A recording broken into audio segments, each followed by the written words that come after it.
en termes de formation sanitaire est questionné désormais au Cameroun.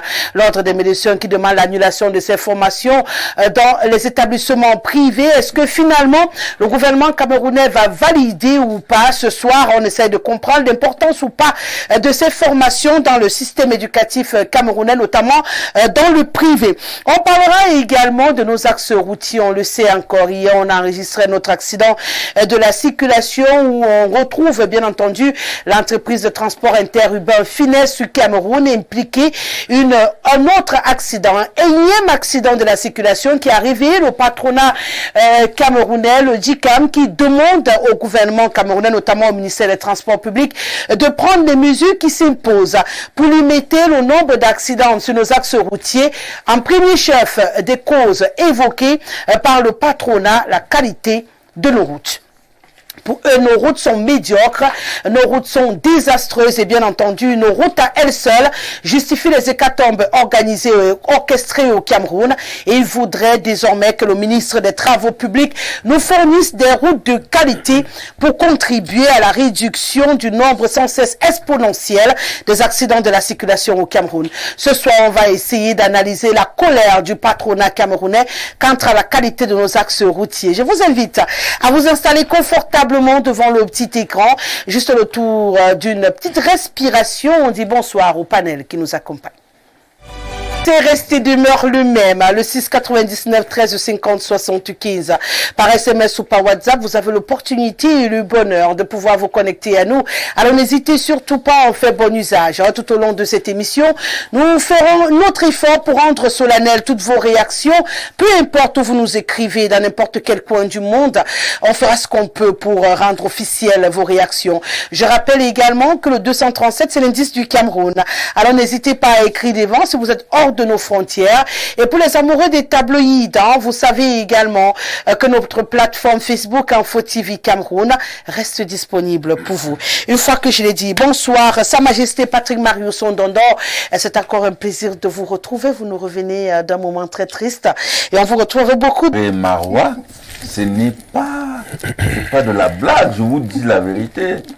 Et je suis arrivé, je crois que beaucoup de frères nordistes, parce que je suis un peu parent. Je vous avais prévenu quand même, on oui, vous rappelle. D'accord. Beaucoup de certains de nos frères nordistes, la plupart, ceux qui ont été là, ils m'ont chargé, n'est-ce pas, de porter l'attention, de rappeler que la route du Nord est une route qui fait problème et que le gouvernement devrait prendre, n'est-ce pas, les dispositions pour que l'aménagement prévu soit fait, n'est-ce pas, dans les délais les plus brefs, étant donné que c'est une route qui, non seulement était un facteur de production, parce que il y a un trafic qui fait que, sur le plan économique, c'est extrêmement important. Le trafic retarde un peu, n'est-ce pas, l'envolée économique, si la route n'est pas faite. On va sûrement en parler tout à l'heure. Je vous dis que vraiment, et à mes frères,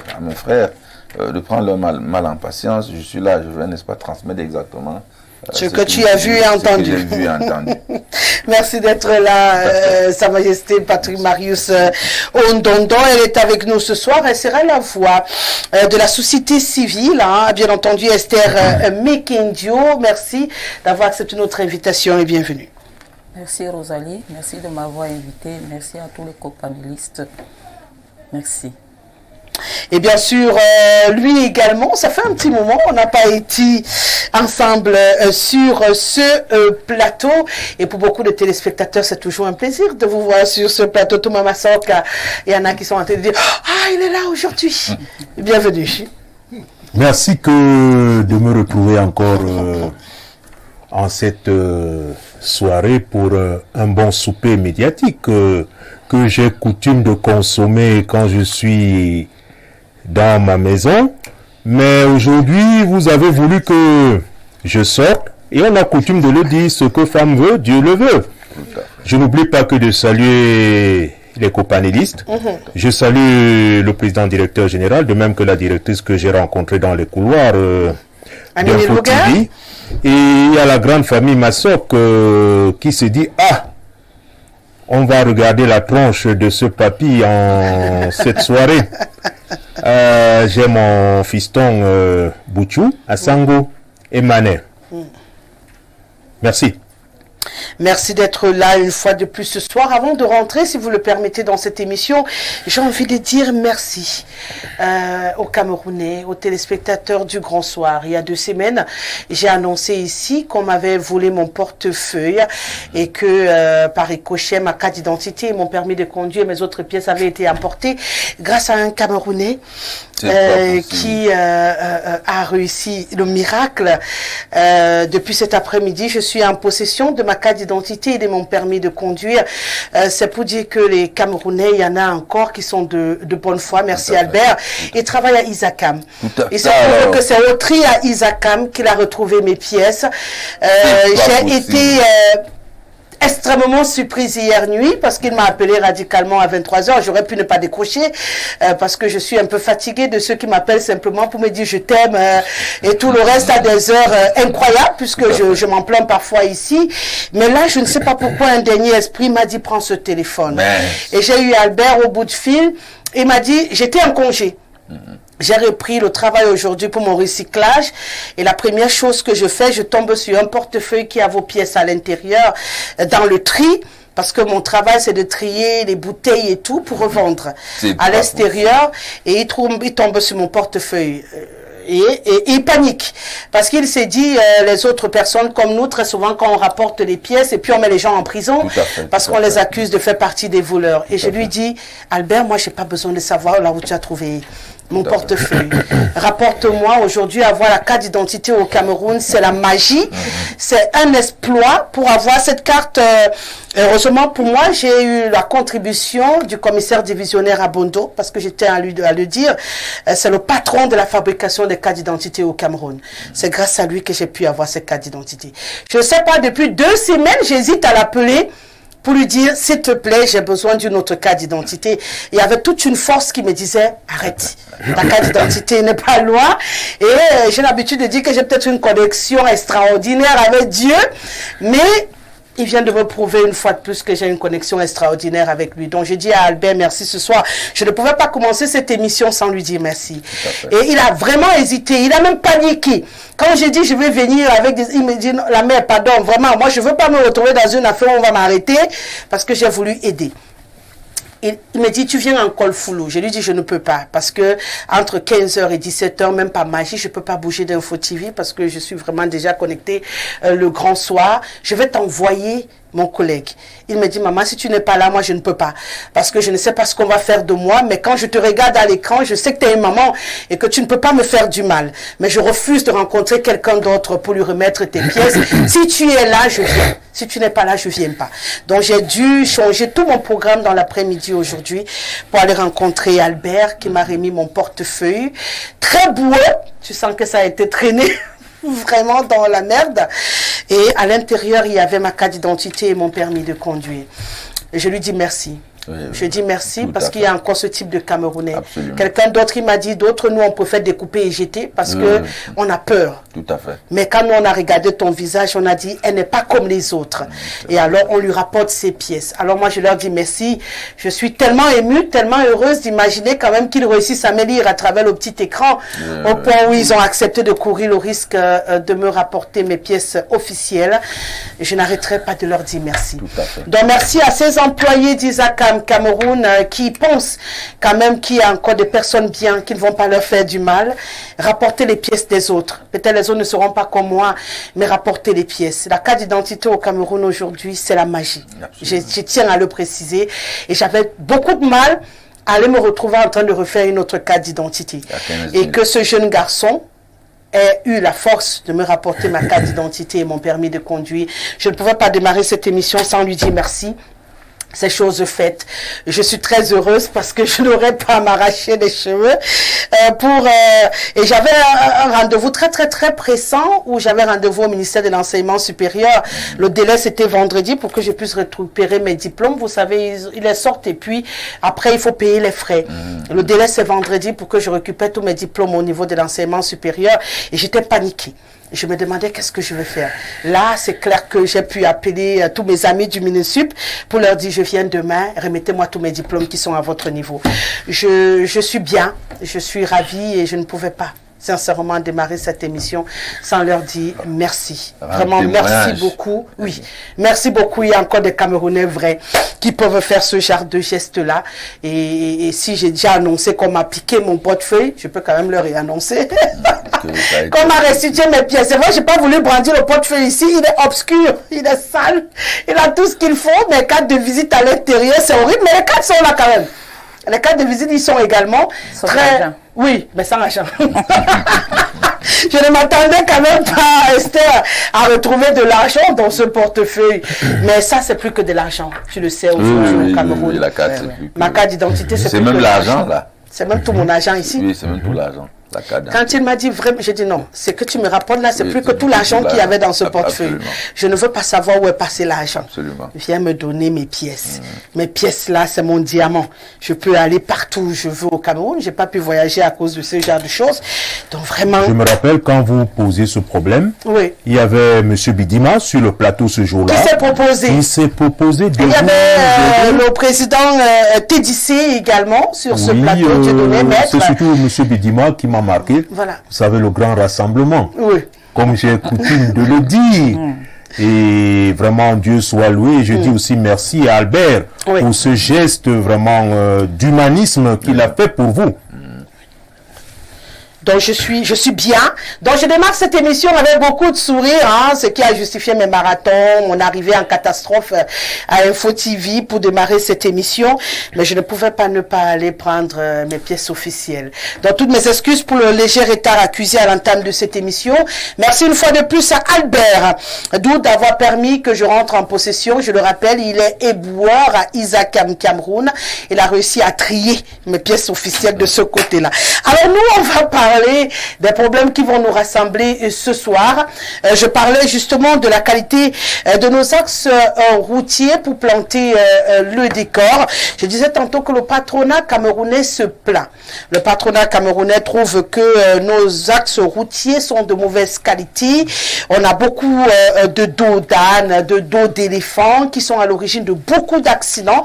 Et pour eux, il faudrait que le ministre des Travaux publics fasse quelque chose parce qu'au-delà des initiatives prises par le ministère des Transports, tant qu'il n'y a pas une cohésion dans l'orchestration de tout, on n'est pas prêt de sortir de l'auberge. Vous disiez tout à l'heure, Majesté, que vous avez rencontré des routes extraordinaires pendant votre voyage. Donc vous êtes d'accord quand même avec la colère du patronat? Oui, je crois que la colère du patronat est explicable. Je dis, avant même d'arriver aujourd'hui, tout à l'heure sur votre plateau, sortant de la maison, parce que je ne suis pas très loin d'ici, venant là sur la colline de Mvolier, aller à côté de l'église de Mvolier, je rencontre... Oh là. Tu me donnes une seconde. Hein. Oui. J'étais dans ma joie et il paraît que je n'ai pas dit bonsoir à Jean-Colin de Fossouké. Pas seulement moi, à Esther aussi. Oh là. Si. Tu es l'oublié de la République. Si. Après sa majesté, c'est... Il paraît que j'étais tellement heureuse. Bon, je regarde Majesté, vous allez développer. Permettez-moi de dire bonsoir à Jean-Colin de Fossouké. Bien entendu, c'est le président national du Zinester. C'est pour te dire que j'étais tellement dans l'émotion que j'avais hâte de dire merci à Albert.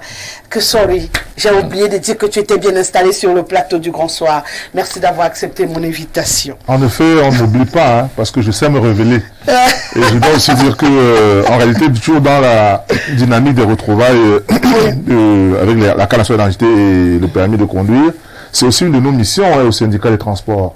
Parce que nous demandons pratiquement aux taximens, n'est-ce pas, de toujours venir déposer les objets oubliés dans leur taxi auprès des syndicats pour que nous puissions, n'est-ce pas, voir dans quelle mesure on peut remettre cela à qui de droit. Je vous rappelle qu'à ce moment même, j'ai un objet dans ma voiture qui vient d'être déposé par un taximan honnête qui a trouvé, qui a transporté comme ça un Camerounais qui partait de Foulane pour le ministère des Relations Extérieures et il allait installer sûrement les trucs de télévision. Il avait oublié tout son sac. Et il a ramené ça tout à l'heure et quand je fouillais le sac, j'ai pu trouver le numéro de téléphone qui m'a permis de rappeler pour retrouver la personne. Donc, j'ai le sac par devant moi, j'ai le droit de prendre son sac. Donc c'est une de nos missions.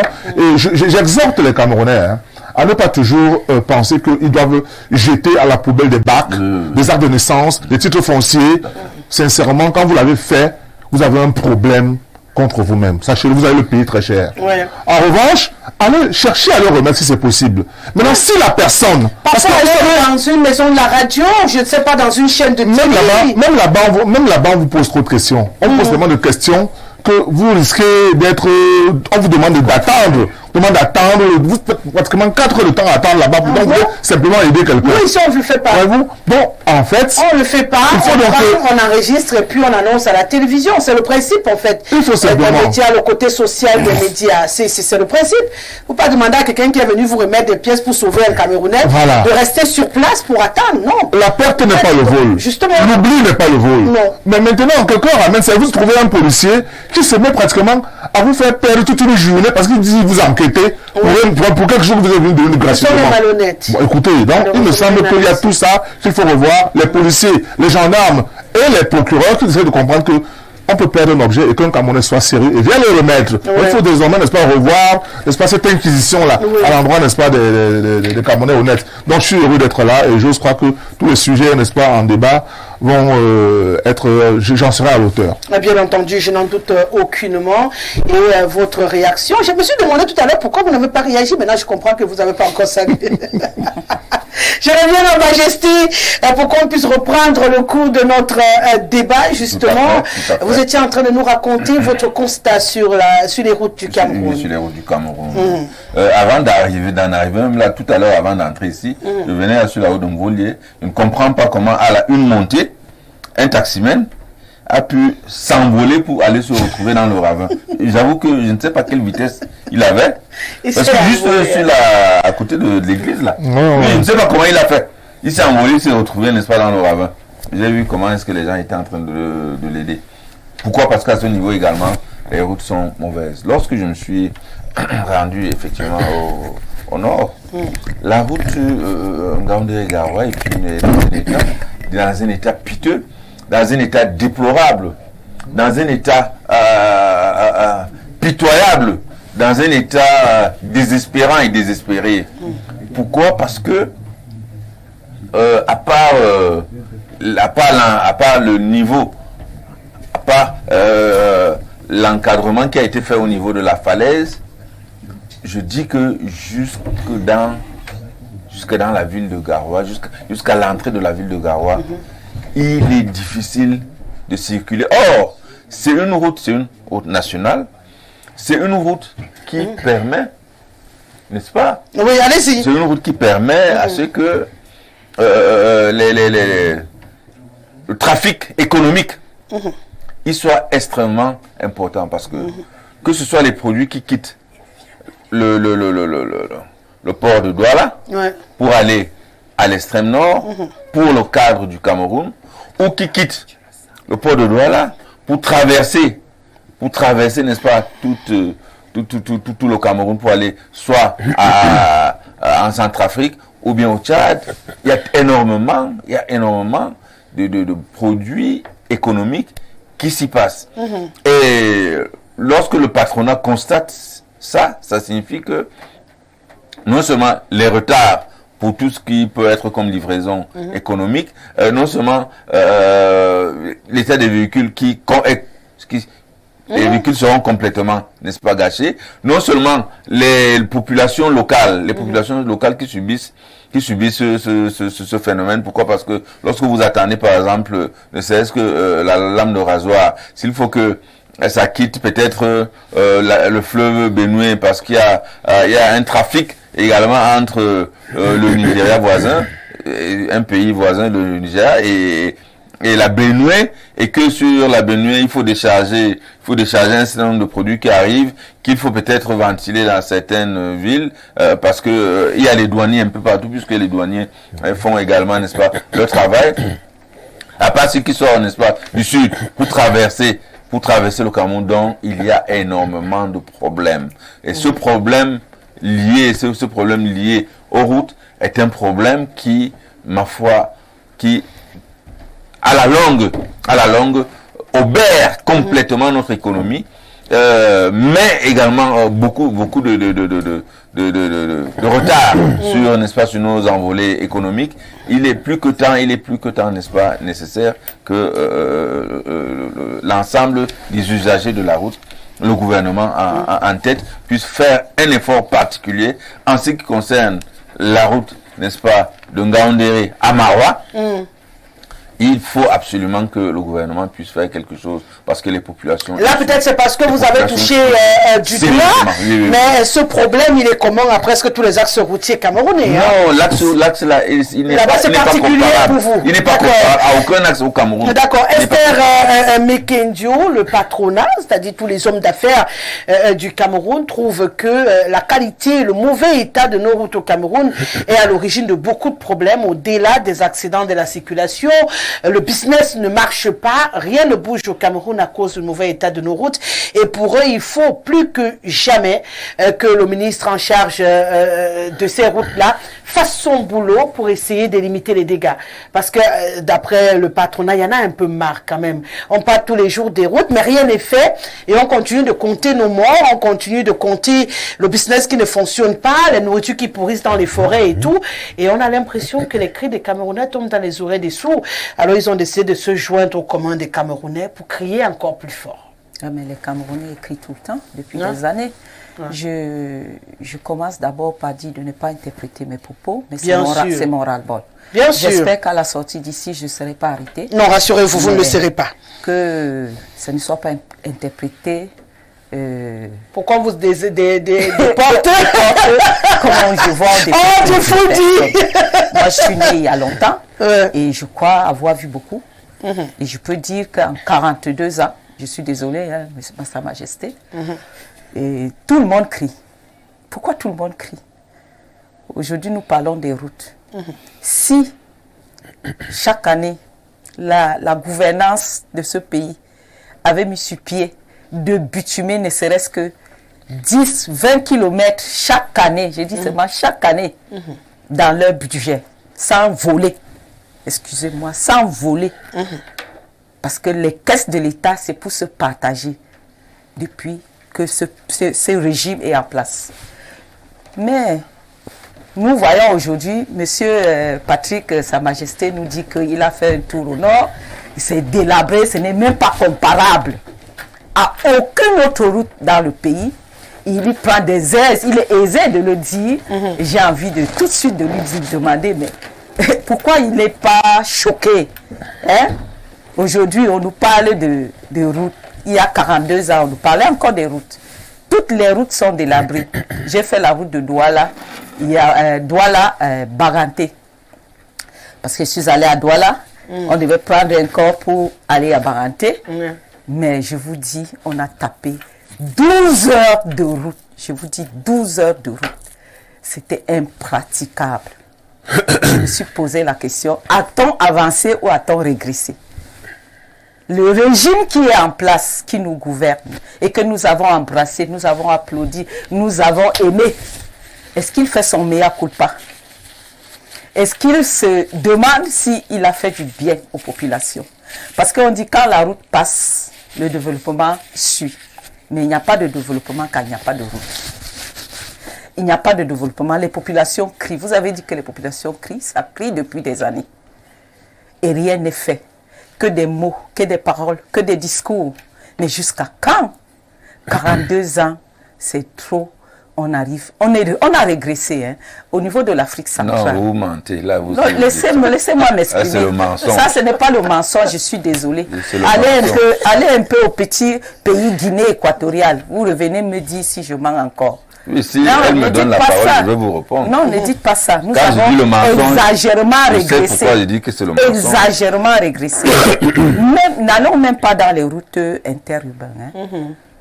Au niveau même de la capitale. Restons à Yaoundé. Restons même à Yaoundé. Entrer dans des quartiers qui ne sont même pas des périphéries. C'est-à-dire que les quartiers qui sont à 30 minutes du centre-ville de la poste centrale. Oui. C'est impraticable. Des ponts qui ne sont pas faits, qui sont encore en bois. En bois, j'ai dit en bois, on passe avec le bois.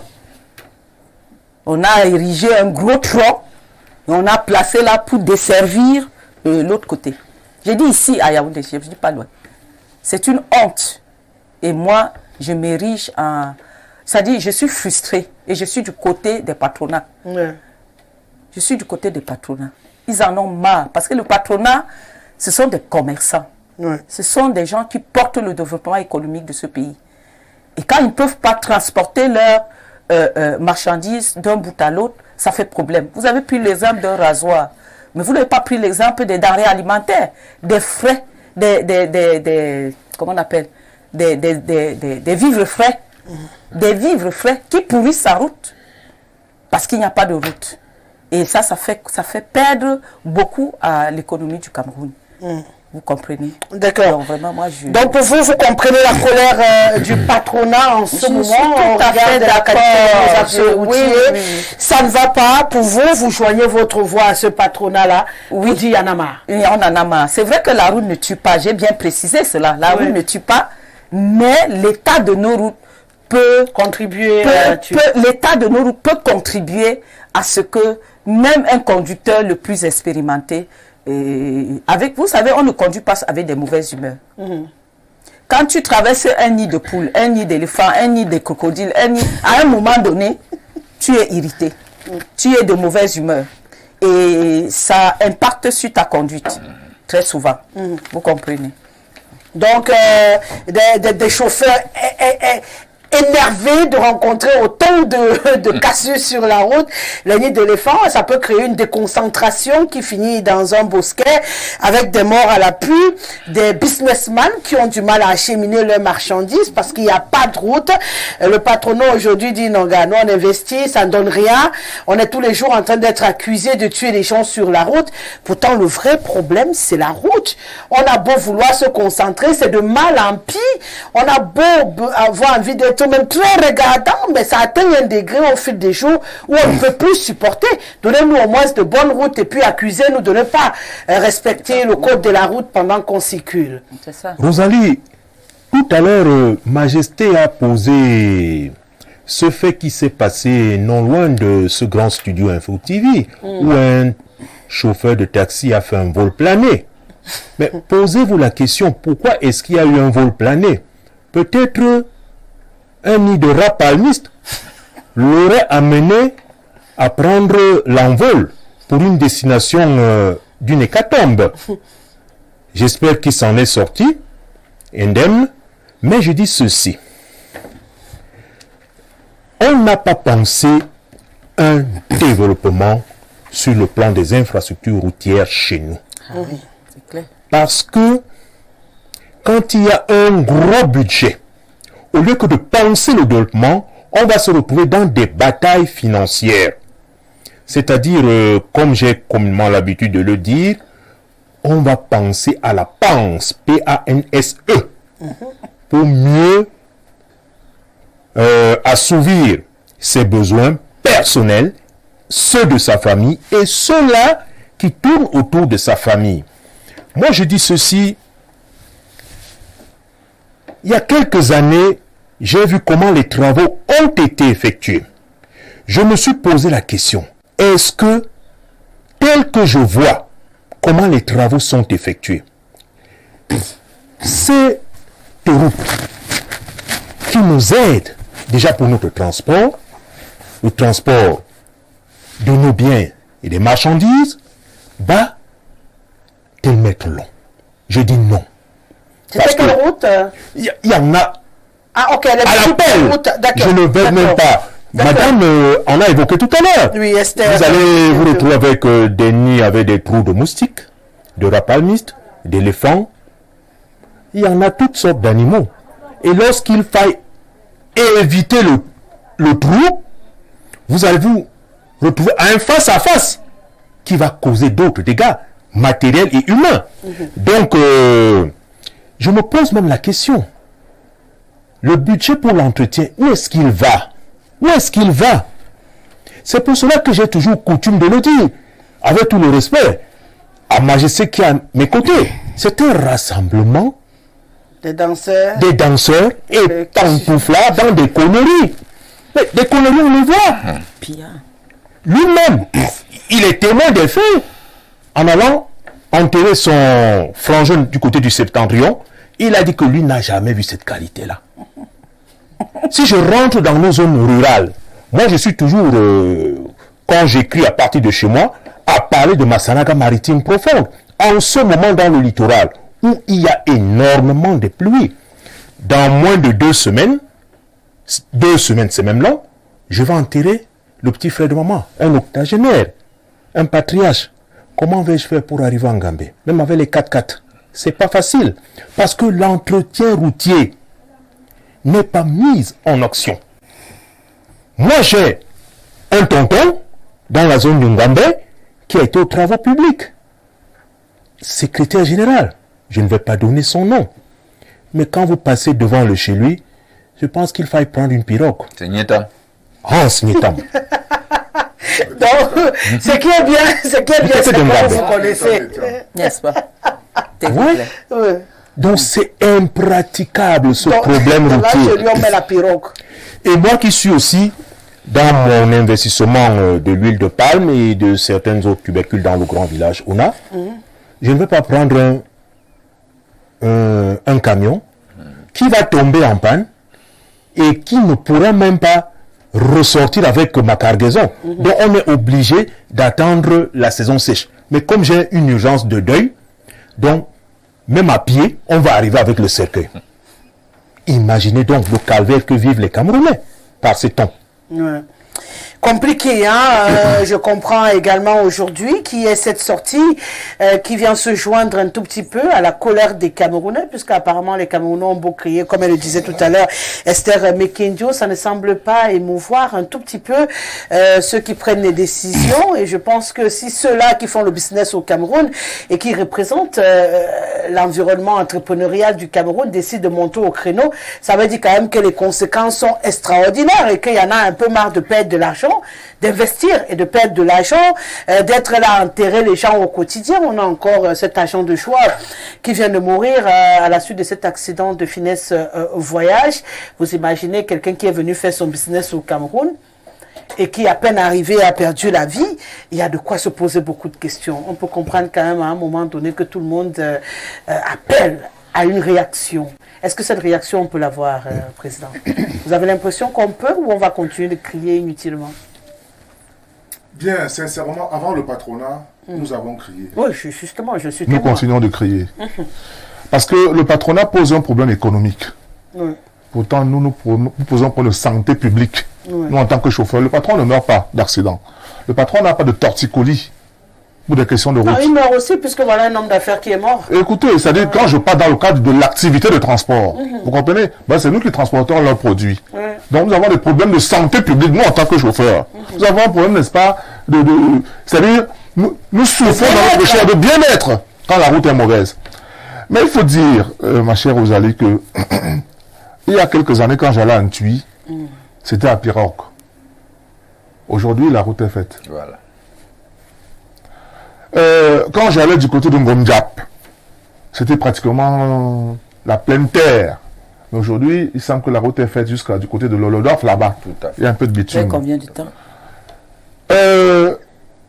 Quand j'ai fini de dire ça, vous voyez comment Sa Majesté essaie de dire, il me félicite. Oui, parce que c'est vrai. Il va me dire, Parce que c'est pas le aujourd'hui, on fait pratiquement Yaoundé Bafoussam, Yaoundé Mbouda, jusqu'au presque au confin de Babadjou.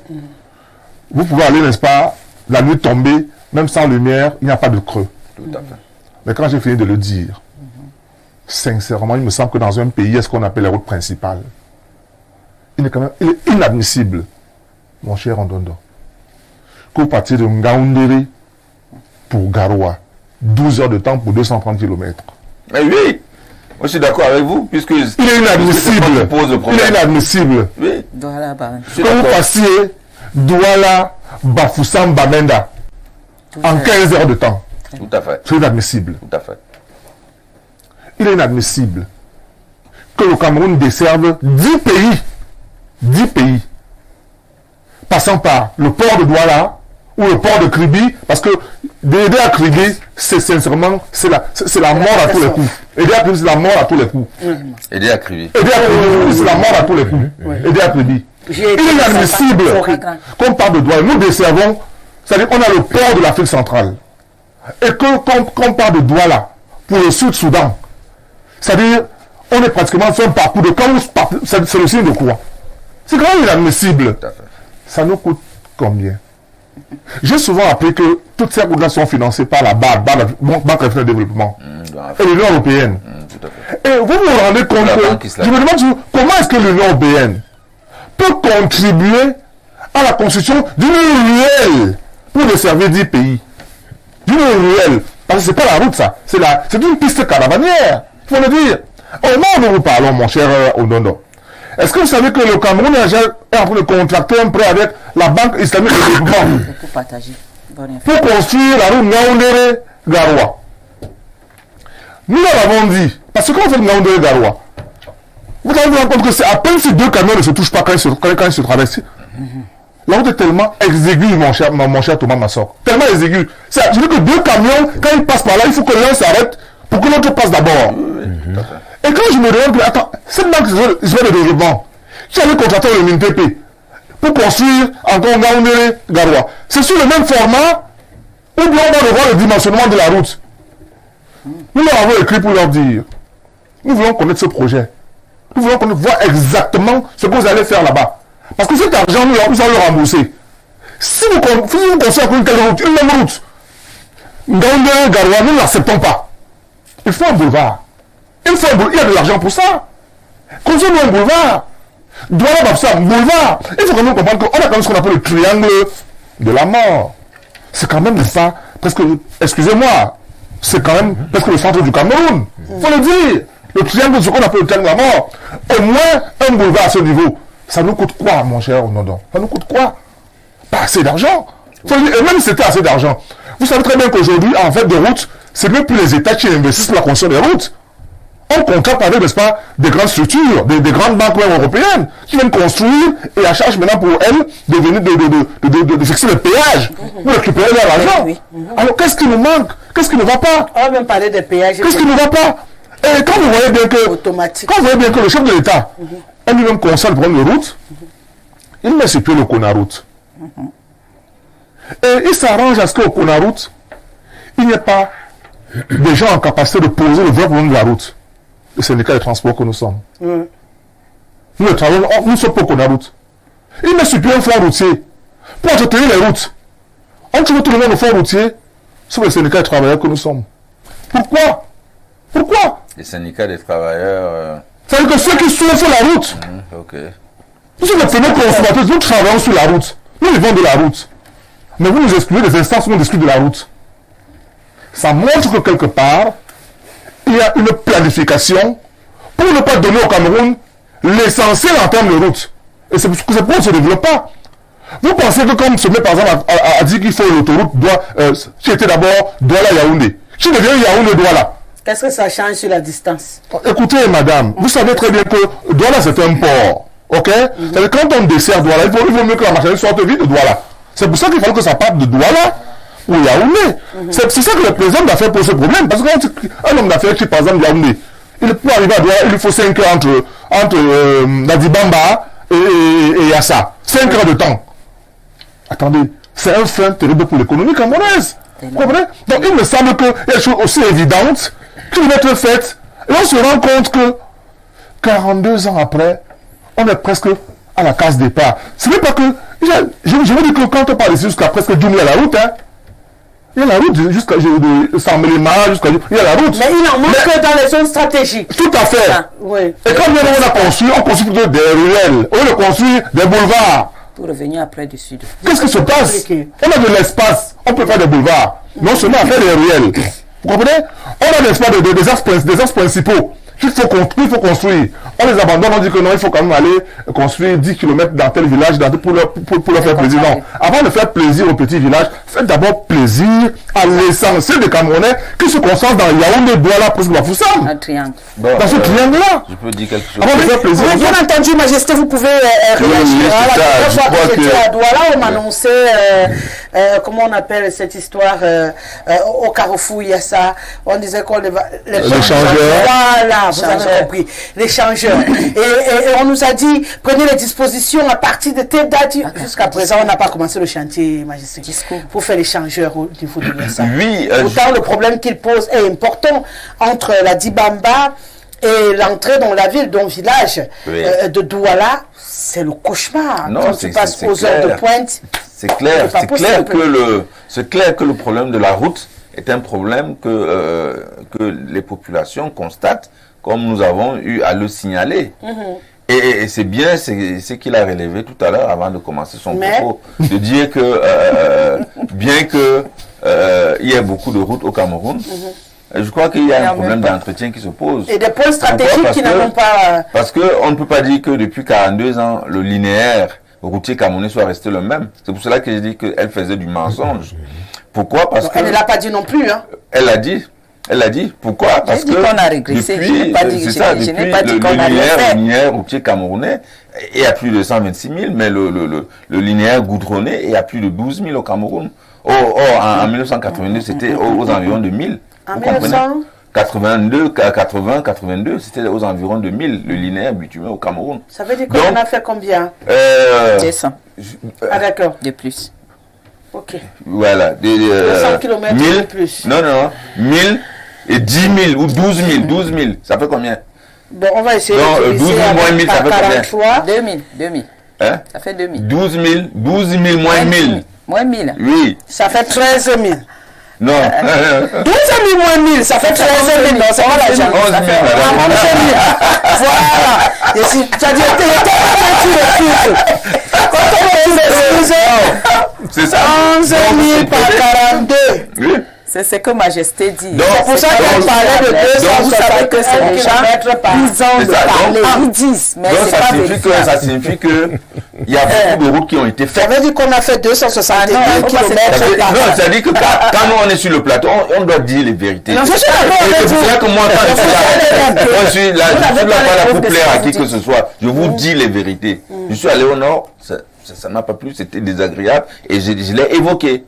Et comme il faut reconnaître que les routes ont été faites, c'est-à-dire que le verre est à moitié plein, le verre n'est pas que vide, c'est-à-dire qu'on ne peut pas se retrouver sur le plateau, non, rien n'a été fait. Non, c'est faux complètement. Il faut donc reconnaître que les routes ont été faites, mais les routes restent encore à faire, parce que beaucoup restent encore à faire. Et puis celles qui ont été faites n'ont pas été entretenues, et nous sommes tous victimes. Nous sommes tous victimes, n'est-ce pas, de cet entretien qui n'est pas à la mesure de ce que nous attendons. C'est pour cela que nous disons tous la même chose, mais nous devons tous dire les vérités et non, n'est-ce pas, nous réfugier derrière le mensonge. C'est ce que je voulais. C'est ce que vous vouliez préciser. Oui, Madame Kenjo, vous également, vous n'êtes pas d'accord avec Majesté? Non, je suis à moitié d'accord quand même. Ah, d'accord. Mais je voudrais préciser une chose. Les routes dont il parle qui ont été faites. Les 262 km par an. Je ne suis pas sûre. C'est le discours, hein. Vous savez, c'est les gens, ils ont dû parler, mais ce n'est pas vérifié. Vous savez, nous avons constaté les routes qui sont faites et au bout de 2 ans, elles sont complètement délabrées, de telle sorte que si on vous dit qu'il y a 2 ans cette route a été faite, vous n'allez pas croire. C'est pour ça que je mets ça dans le cadre qu'il n'y a rien eu de bon. Je ne dis pas qu'il n'y a jamais rien eu, mais il n'y a rien eu de bon. Parce que imaginez, vous passez sur une route qui est en train d'être bitumée. Revenez repasser sur cette route 2 ans, 3 ans après. Vous allez le remettre dans la classe de départ. C'est pas ça? C'est dans la classe de départ. Pourquoi? Parce que on n'a pas fait de telle sorte qu'on a l'esprit de durabilité. On le fait juste pour contenter que, bon, voilà, on vous a promis le provisoirement définitif. On vous a promis une route, voilà votre route, voilà, et on se met à inaugurer avec tout un cortège de personnalités pour inaugurer la route et dire aux populations que, voyez, on vous a promis, on vous apporte la route. Et 2 ans, 3 ans après, vous repassez là-bas. C'est encore plus grave que la route qui était avant. Vous comprenez? Qui était avant. Donc, c'est la précision que je voulais apporter à Sa Majesté Patrick pour lui dire que ce qu'il met dans le compte de ce qui a été fait là, Moi, je mets que ça a été fait et ça a encore été délabré. Que le case de départ, rebelote. D'accord. Le rebelote. D'accord. Des routes, oui, mais des routes de mauvaise qualité, avec une durabilité éphémère. Du coup, on a l'impression que rien n'a été fait. C'est pourquoi elle parle de régression. Il dénombre également ces routes-là. On parle de 262 environ kilomètres par an. Comme il le dit, c'est un peu comme Douala aider à... C'est où ça? Voilà. Est-ce que le Cameroun était relié du nord au sud? C'est sous l'air. Tant qu'il a dit qu'on n'est plus relié au nord, hein, parce que pour faire le parcours, du nord au sud, c'est-à-dire que, est-ce que jusqu'à Bertois, nous on avait le goudron? Nous avons eu le goudron sous l'air du renouveau. On ne va pas refuser ça. Vous n'allez pas nous refuser ça. Thomas Massok. Elle aime déjà gâtée. Elle aime déjà gâtée. Oui, mais c'est la vérité, non? Elle est gâtée. Et il faut qu'on la laisse pas se délabrer complètement. Qui va arrêter le délabrement si la route est... Mais il y a des services qui sont chargés de ça. Les usagers, là, les gens, les syndicalistes, là, avec leurs amis Vous devez veiller. Vous devez dénoncer et veiller à ce que qu'on ne laisse pas, n'est-ce pas, les routes se délabrer. Qui laisse les routes se délabrer? Parce qu'elles ont été malades. D'accord. Donc c'est le collègue de Fosso qui laisse les routes se délabrer. Puisqu'ils utilisent les routes avec les gros engins, on ne sait pas quelle est la compensation, on ne sait pas. Oui. Donc c'est ça. Ils utilisent les routes. C'est vous qui utilisez les routes. Voilà. Les gros engins qui délabrent les routes. Et maintenant les populations sont en train de pleurer. Et vous venez effectivement ici également pleurer. Alors que c'est vous qui gâtez. Et c'est vous qui avez institué le paysage routier, non? Voilà. C'est vous qui gâtez les routes. C'est vous qui avez institué le paysage routier pour contrôler, n'est-ce pas, les véhicules en surcharge. Malheureusement, vous ne jouez pas votre rôle. Parce qu'en principe, il est interdit à un véhicule d'être surchargé. S'il est surchargé, on le déleste. Est-ce que c'est ce qui est fait? Malheureusement, ceux du pesage font plutôt commerce du pesage routier. Et il y a un service en charge du patrimoine routier, la protection du patrimoine routier, qui ne joue pas son rôle, qui veut plutôt se faire de l'argent. Parce que le patrimoine routier est une propriété collective. C'est pas une propriété pleine. Malheureusement, c'est une propriété de fonctionnaires du ministère des Travaux publics. Vous comprenez? Nous avons toujours demandé aux fonctionnaires du ministère des Travaux publics de faire en sorte que les populations camerounaises puissent s'approprier la protection du patrimoine routier. Oui. Malheureusement, ce n'est pas le cas. Allez au Centrafrique voir. Vous ne pouvez pas en saison de pluie venir avec un camion de billes de bois passer. C'est n'importe quel possible qui a bloqué le chemin. Allez au Nigeria. Vous comprenez? Les Nigérians protègent leur patrimoine routier. C'est-à-dire que le camion porte la bonne marchandise. Mais comment ça, ce qui se passe? Ils arrivent à la frontière du Cameroun avec 3 camions. Vous comprenez ça? Ça ne se fait pas dans le pays. Mais les Camerounais, ils transportent ce que 3 camions ont transporté au Nigeria dans un seul camion au Cameroun. Et transportent comment pas desservir le Tchad et le Centrafrique. Et on regarde. Qui regarde? Les gendarmes, les sous-préfets, ok? l'UNTP. Alors que nous, les syndicats, vous nous chassez, n'est-ce pas, les instances en charge de protection du patrimoine routier. Vous voulez qu'on fasse comment? Oh, il faut protéger la route. Je voudrais ajouter autre chose. Il faut protéger la route. Vous savez que pour construire une route, on tient compte de ces gros camions, de ces gros transporteurs-là. On ne peut pas construire une maison sachant qu'elle va porter 2 dalles et on prend des fers de 8, on met au sol. Ça ne peut pas se faire. Tout à fait. Donc quand vous construisez la route, vous devez tenir compte de la durabilité de ces routes, d'utiliser les matières nécessaires pour que cette route fasse au moins 20 ans avant de commencer à se délabrer. Une route qui fait 2 ans et commence à se délabrer, ça veut dire que ça n'a pas été bien. C'est la poudre qu'on a passée dessus. Donc soyons d'accord dessus. Oui, Thomas Massok, les transporteurs accusés, le patronat même accusé, puisque si on accuse le transporteur, c'est qu'on accuse le patronat de bousiller les routes et de venir aujourd'hui faire l'hypocrisie de se plaindre. Voilà. J'ai évoqué tantôt ce vent que l'on nous vend en haut lieu. Le poète. Parce que quand vous regardez les routes, elles ont été créées pour qu'elles soient bien utilisées. Mais comment est-ce qu'elles ont été faites? Il n'y a vraiment pas une expertise de ceux-là qui sont allés faire ces travaux. Et dans l'expertise, comme disait madame, vous ne pouvez pas construire un R10 avec des fers de 6 ou de 8. Donc, quand il y a donc des engins qui passent, et des Fossoquins l'a évoqué tantôt, j'ai toujours encore eu à décrire ce système cancérigène, la corruption. Ah oui. qui fait à ce que, Un des plus grands mots. s'il faille sanctionner quelqu'un, parce qu'il a un chargement qui va dégrader la route, des billets de banque vont passer, et puis on va vivre ce que nous avons à vivre sur nos axes routiers, entre des grandes villes, et de même que dans les zones villageoises, comme je l'évoquais tantôt. On nous vend du vent dans l'illusion, la démagogie des effets d'annonce. Et plus tard, on en revient parce que le budget va encore être fait. Je vais me mettre à la place d'un haut gradé dans cette société du grand rassemblement. Je vais dire à Défaut-Soka ou bien à Majesté, voilà même 50 km de route, moyennant mes dessous de table qui devraient me donner. C'est pour cela que rien n'est fait. Voilà. Rien n'est fait. Voilà. Rien n'est fait. Nous allons vers de l'espoir, vers un désespoir, avec des dommages, tant sur le plan matériel, sur le plan humain, et même ces routes qui nous servent. Je vous donne un petit exemple, non loin de chez moi. Le Conaroute est à la SNI, là. Mais, je vois une société pour la rue secondaire qui va vers chez moi, vers le marché Mfundi. Il y a des travaux qu'on va effectuer là. Mais je me pose la question. Encore une autre source d'enrichissement illicite. Et à quel moment? Parce que les rentrées scolaires vont débuter bientôt. Imaginez les bouchons qu'il y aura sur ces routes. C'est pathétique. Eh oui, on peut comprendre que ça s'annonce plutôt chaud dans les jours à venir. On espère que quelque chose sera fait pour permettre, comme vous le dites tantôt. Mais je peux parler du patronat. Le patronat même est dans ses droits de revendiquer. Même comme pour certains, je les appelle les Baram Selam. Ils sont dans le droit de revendiquer parce que madame a dit, quand la route passe, le développement suit. Ouais.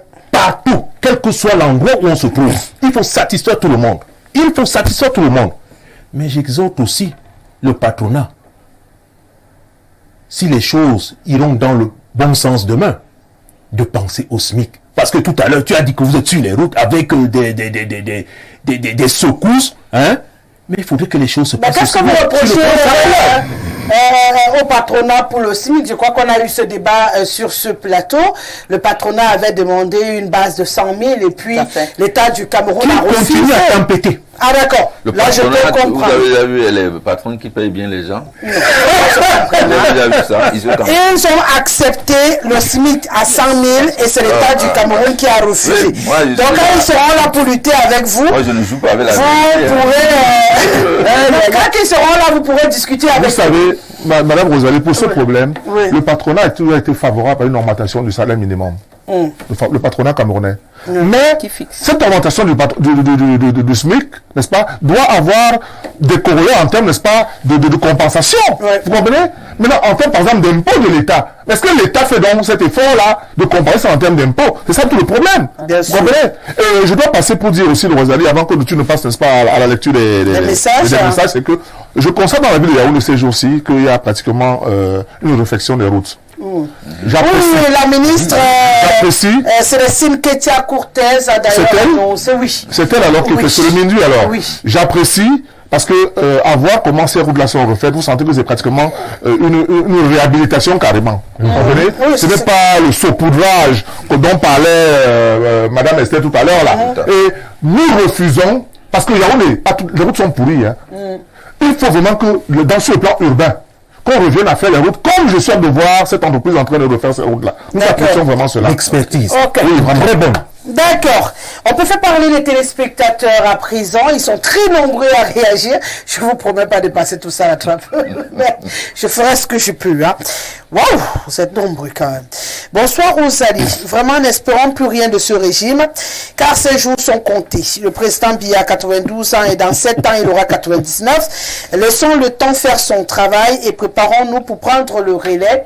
C'est Moulu depuis Yaoundé qui nous écrit ce soir. Je vais aller commencer par ceux qui sont en bas pour faire plaisir à tout le monde. Bonsoir Madame Rosalie, c'est un réel plaisir pour moi de découvrir qui se cache derrière Monsieur Thomas Massoka. Je me délègue de ses écrits chaque soir. C'est Karine Flore, fidèle téléspectatrice du Grand Soir. Merci pour cette occasion que tu nous donnes. Bonsoir Rosalie, concernant Fidex, les chauffeurs conduisent mal. La preuve en est que samedi, le bus qui partait de Douala à 6 heures, le chauffeur conduisait mal et les passagers l'ont interpellé et il s'est fâché, par conséquent a garé. Et dimanche, le même scénario s'est reproduit pour le bus de Yaoundé vers 12 heures. Nous accusons la route alors que les chauffeurs sont pour beaucoup. Ngondjok Elisabeth qui nous écrit depuis Yaoundé et Mana. Bonsoir La Rose, mes félicitations à Madame La Rose. Cette carte est plus que les diplômes supérieurs que vous allez prendre demain au municipal. Félicitations à vous, non pas à moi, à Albert, qui a accepté de me rendre mes pièces. Hein. Pour ce coup-là, c'est lui qui doit être mis à l'avant. Bonsoir La Rose d'Or et à tout votre panel. La question des accidents de la circulation est inéluctablement liée au piteux état des routes et à l'amateurisme dont font preuve les automobilistes. Les permis de conduire se délivrent moyennant une modique somme d'argent, sans toutefois passer par une auto-école. Il est temps que les Camerounais fassent preuve de professionnalisme. En outre, il est impératif de ne plus utiliser les fonds alloués à la construction des routes à d'autres fins. C'est Myriam Mungue qui nous écrit depuis Bolova. Bonsoir Rosalie et à tous tes invités sur le plateau. Vous êtes vraiment reconnaissante. Par contre, ce n'est pas tout le monde qui agit ainsi.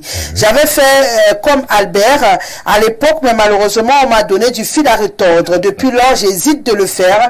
C'est Luc depuis Ngousso. Je peux vous comprendre. Il a aussi beaucoup hésité. Bonsoir Rosalie et merci à Albert pour tes pièces Rosalie. Pendant que vous étiez en train de dire comment il est difficile d'avoir sa CNI, vous avez observé Sa Majesté.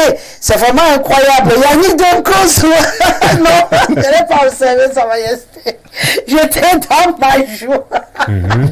Quelle joie qui inonde ton cœur après avoir retrouvé ces pièces officielles. Un très grand soulagement. Vivement que le Seigneur bénisse Albert. C'est Valentin depuis Douala Tradex à village. Le patronat doit d'abord augmenter les salaires des ouvriers. Le coût de la vie est rocambolesque en ce moment.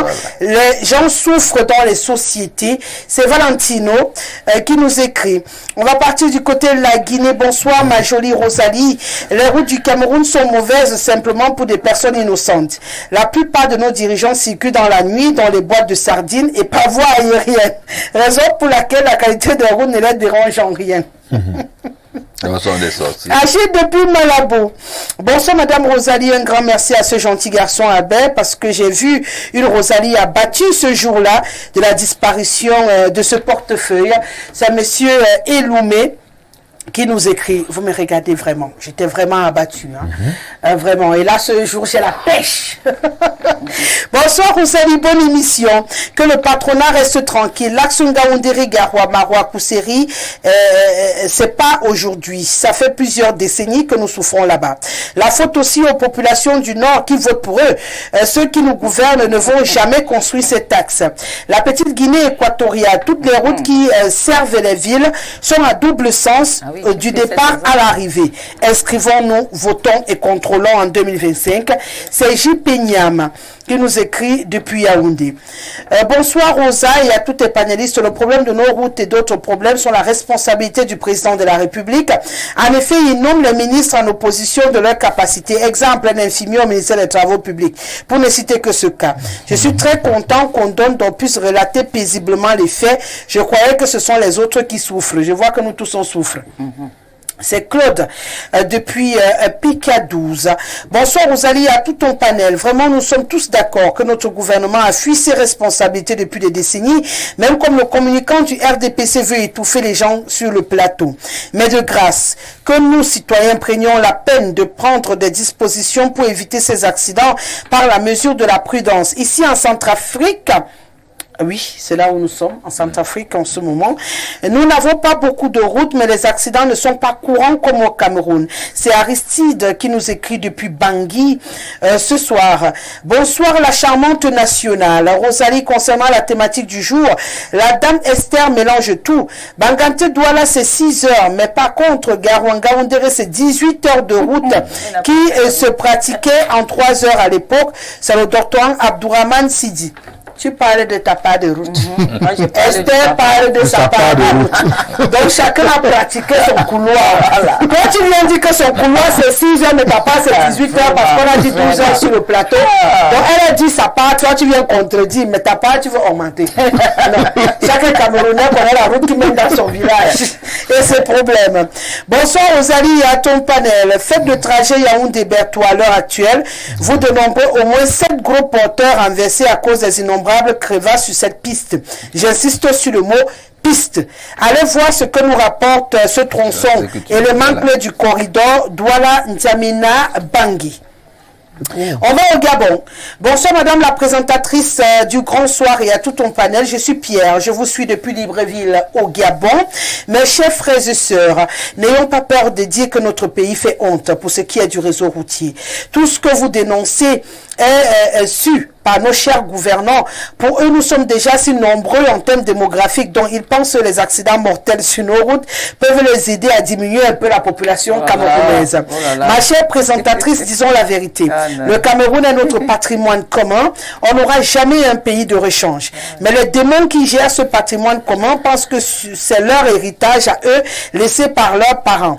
Ils se moquent, il y a un temps pour tout, aux représentants du rassemblement des destructeurs de notre patrimoine commun, entendez RDPC, sur votre plateau, veuillez lui dire que pour la bienséance, on ne dit pas un adulte qui ment en public.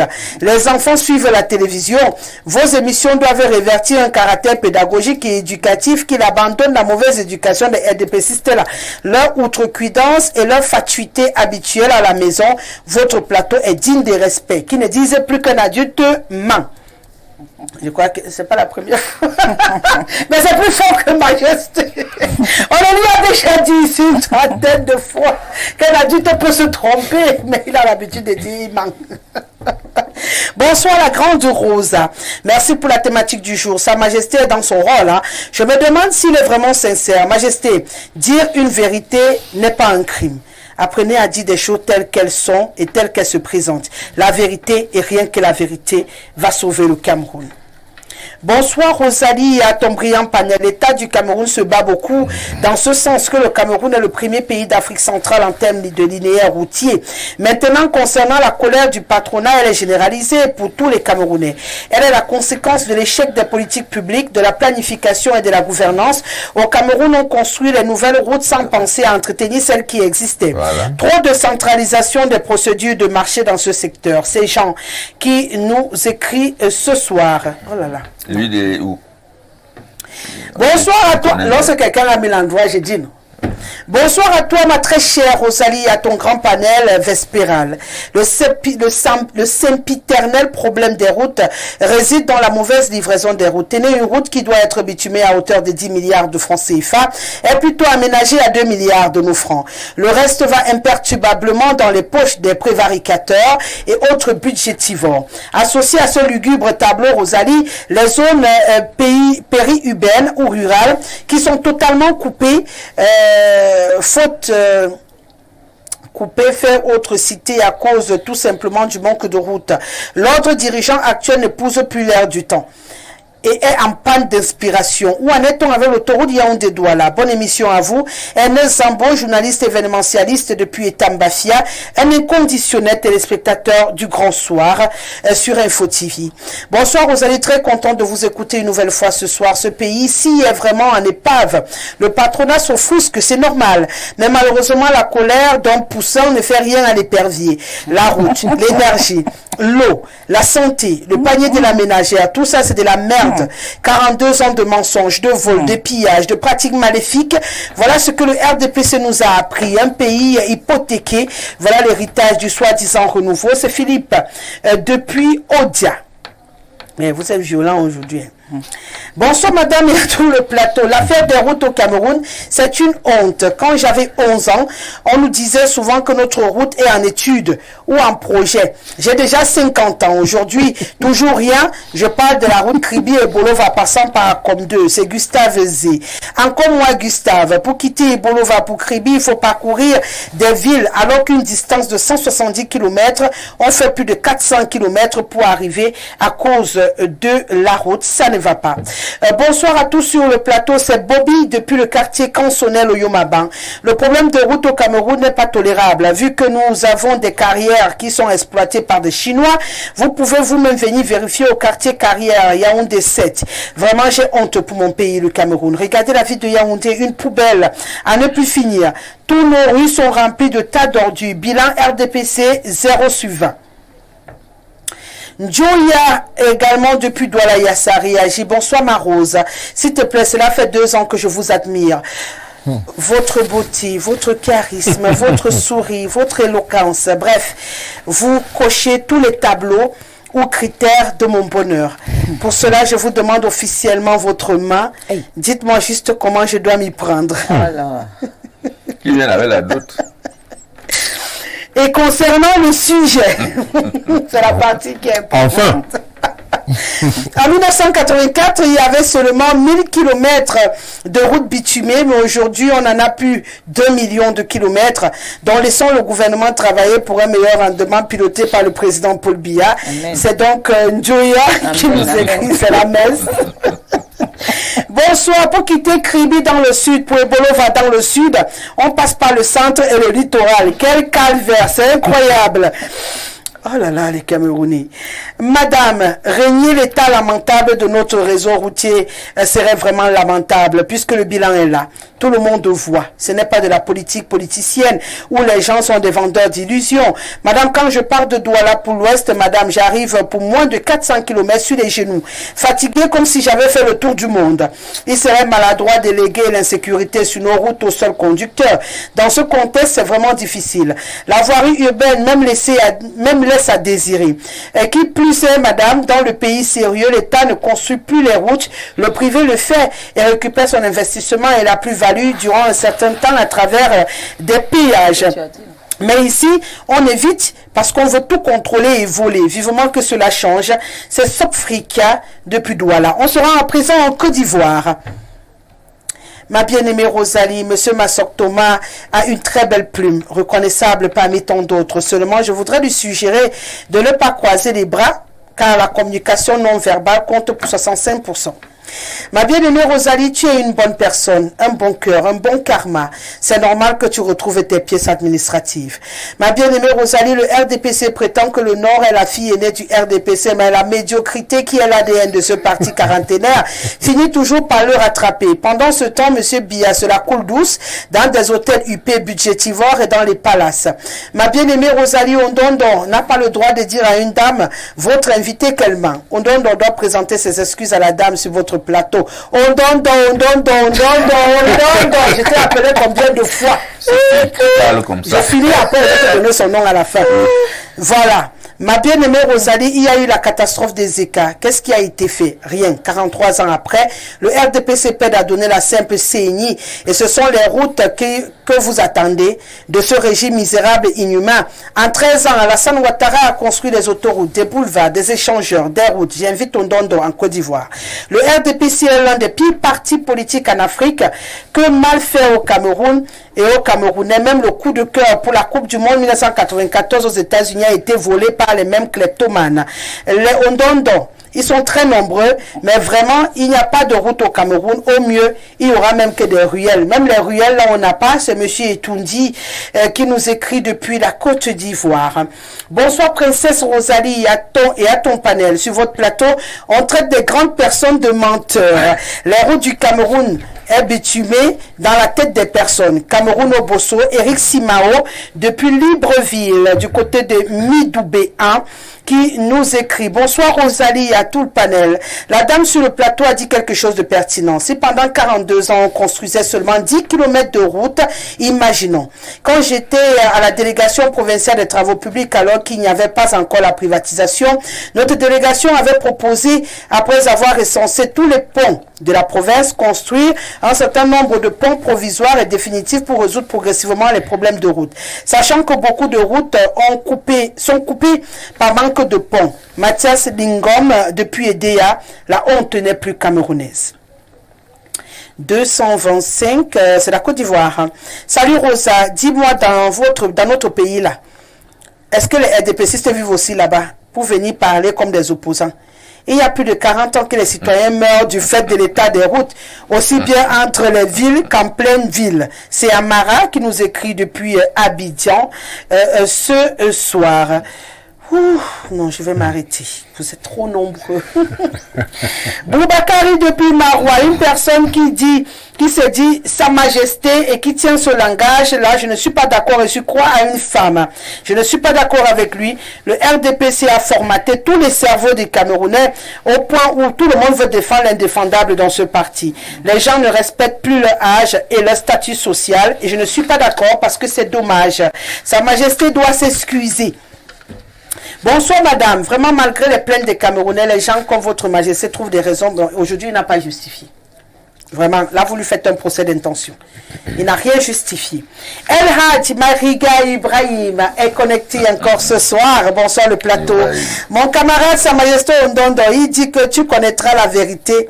Et la vérité t'affranchira. Voilà. Sa Majesté répand au nom, voit aussi l'état des écoles, des hôpitaux et autres, les problèmes sociaux des populations. Tu comprendras pourquoi de ma colère et le questionnement de l'évêque Cléda.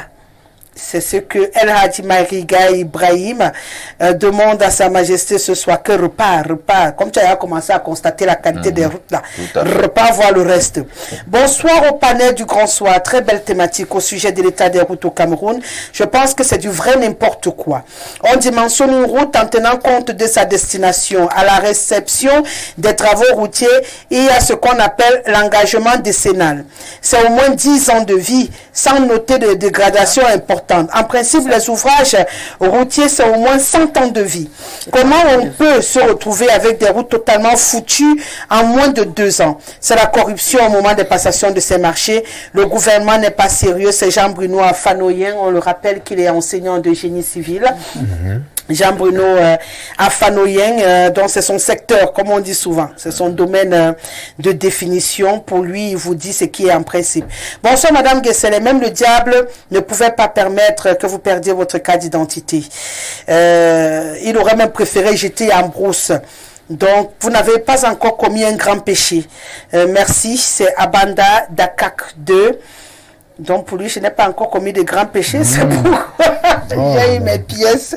Avant, la Chine prêtait de l'argent au Cameroun. Aujourd'hui, c'est le Cameroun qui demande de l'aide à la Chine pour arranger les routes. Une route qui ne tient même pas 1 an. Et la route se garde. Cameroun. Bonsoir, le grand soir. Merci et bonsoir. Mais je ne comprends pas les bonhommes utilisés. Bonsoir, madame. S'il vous plaît, nous avons un problème de son depuis dimanche. Évariste depuis Vogada, regardez à votre niveau. Personnellement, à la maison, je n'en ai pas. Je regarde le son chez moi. Voilà. Regardez avec votre câbleur ou vos installations. C'est à votre niveau, c'est pas ici. Aucun autre téléspectateur ne s'est plaint parce que quand généralement c'est tout le monde, on ressent avec les messages. Vous êtes le tout premier depuis que je lis les messages. Ça veut dire que c'est à votre niveau. Pourquoi ne voit-on pas que le président Paul Biya, n'y a-t-il pas des ministres chargés de ce qu'on reproche à ce monsieur? Je suis Ekuma depuis Sam. On va prendre 2 derniers, hein, je suis obligé. Bonsoir, la route Mora-Kousseri, 2 jours de route en période bonne. Moi, je ne vote plus le RDPC. Tori depuis Kousseri.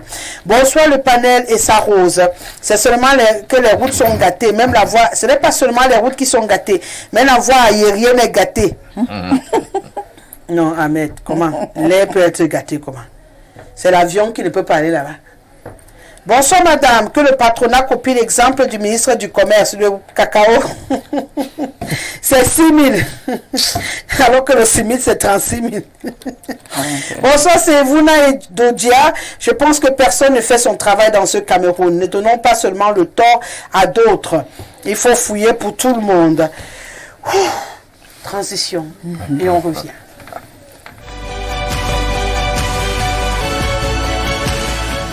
Vous êtes toujours sur Info Télévision, l'émission c'est le grand soir de lundi à vendredi, vous le savez.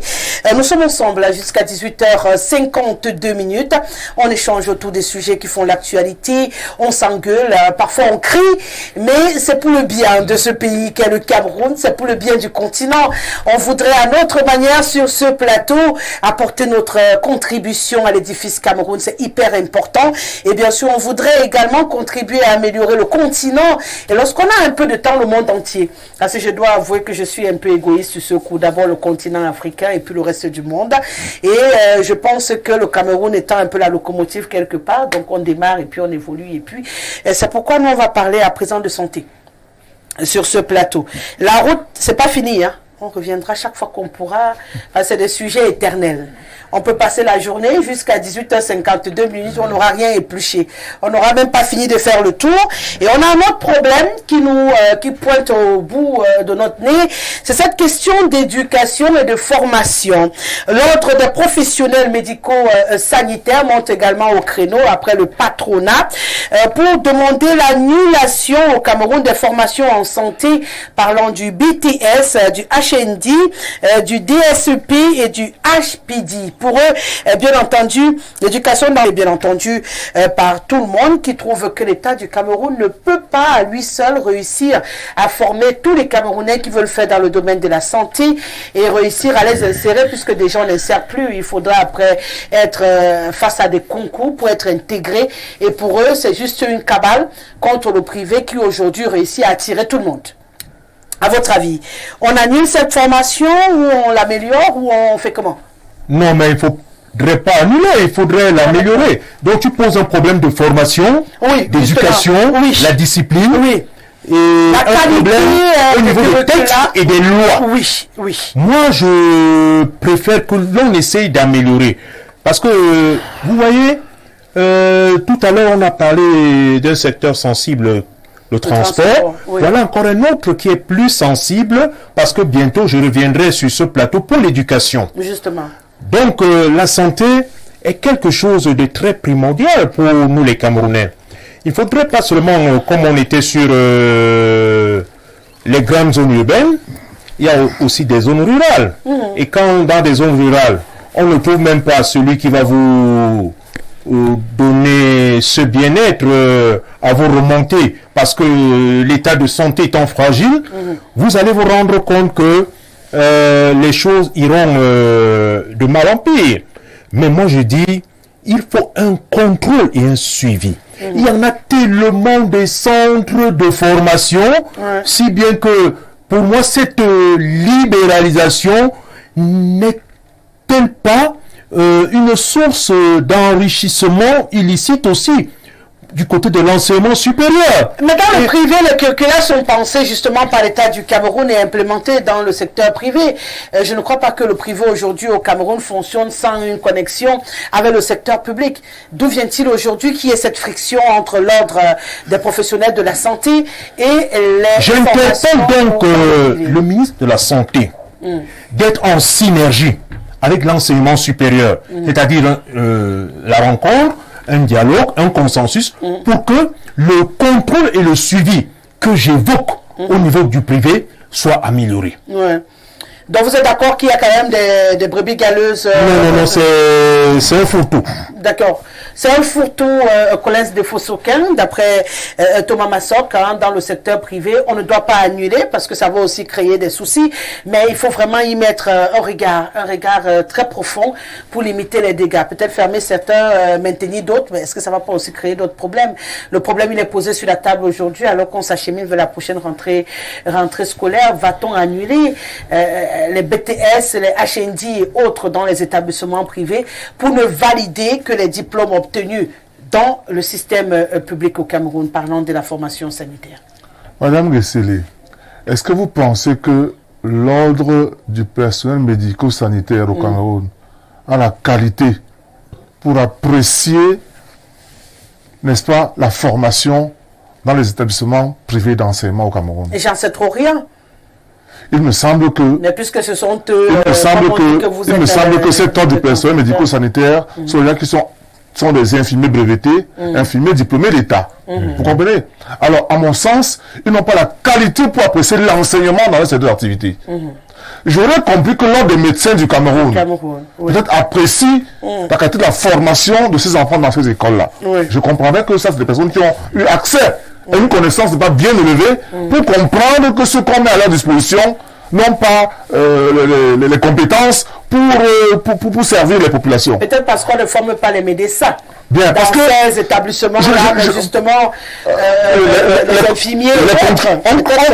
On forme les concurrents des infirmiers. Justement. Alors, vous comprenez donc que quelque part, ils veulent s'approprier le marché de l'emploi, par exemple, en disant il faut qu'on forme exclusivement dans les écoles d'État. En termes d'écoles d'État, on en a où? On en a à Yos. On en a, n'est-ce pas, à Douala. Oui. On en a à Yaoundé, on en a à Bafoussam. Donc, on a 4 écoles au niveau national. Et on a accès là-bas par concours. Vous comprenez? C'est pourquoi donc c'est des personnes qui ont eu à accéder dans ces écoles et qui veulent cloisonner, n'est-ce pas, l'emploi dans ce secteur-là. Vous comprenez? Et sont presque peut-être menacés par ceux qui sont formés par le système BTS. Vous n'allez pas quand même me dire qu'on a un BTS sans soutenir mémoire. Il y a quand même une mémoire qu'on soutient, même si c'est un rapport. Et ce rapport est apprécié par qui? Par des médecins vraiment compétents. Vous n'allez pas me dire que le professeur Tétanier, par exemple, vient apprécier un rapport, quelqu'un qui obtient un BTS, et quelqu'un qui a un IDE probatoire, vient me dire qu'ils sont mal formés. Moi, je pense que le problème est ailleurs. Il me semble que aujourd'hui, le Cameroun a un déficit en termes, n'est-ce pas, de personnel médical. Ça, c'est clair. Maintenant, on a presque 25 000 qui ont déjà été formés. Alors, on veut vraiment me dire qu'ils ont été formés par je ne sais pas, je n'arrive pas à comprendre. On veut me dire que... Pas des incompétents. On veut me dire que le ministère de l'enseignement supérieur du Cameroun, le ministère de la Santé, on le sait, que nos enfants soient formés par des incompétents. C'est ce qu'on veut nous dire? Non, attendez. Il ne faut quand même pas insulter le Cameroun jusqu'à ce niveau-là. Alors, je crois que même quand on s'investit dans le privé, c'est très souvent dans le privé même qu'on a de bons recrutements, de bons enseignants. Vous comprenez? Parce que chacun veut vendre, n'est-ce pas, son établissement et faire l'effort de recruter les enseignants du CUS pour venir enseigner pour avoir de la bonne graine qui va avoir de l'emploi après. Donc, je ne suis pas vraiment tout à fait d'accord avec l'annulation du BTS. En revanche, on nous dit que il y a une loi de 84, il y a une loi de 84 qui veut pratiquement que tu ne reconnais pas le BTS. Alors, on peut revoir la loi. N'est-ce pas? On me dit qu'il y a peut-être un article, un arrêté 80, tu ne leur reconnais pas un agrément. On peut revoir ça.